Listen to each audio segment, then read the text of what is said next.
IFM News Express, Balitang Metro.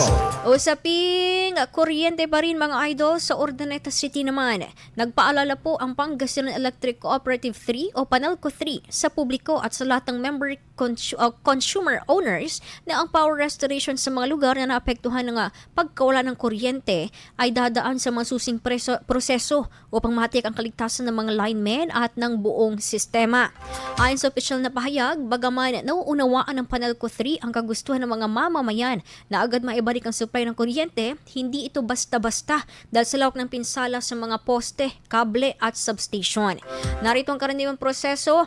Una dyan ang transmission lines na kailangang ayusin muna ang pangunahing linya mula sa NGCP. Sumusunod ang distribution substation. Kailangan pang inspeksyonin at tiyaking ligtas bago ito muling pagganahin.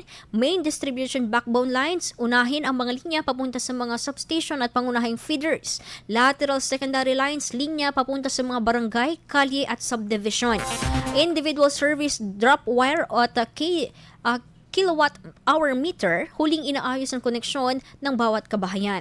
Hinimok ng Panelco 3 ang mga residente na magbigay ng tamang impormasyon sa mga linemen at tanggapan ng kooperatiba at maging maunawin sa proseso ng restorasyon.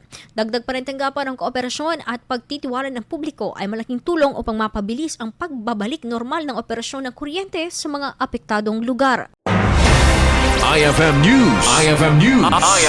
IFM News.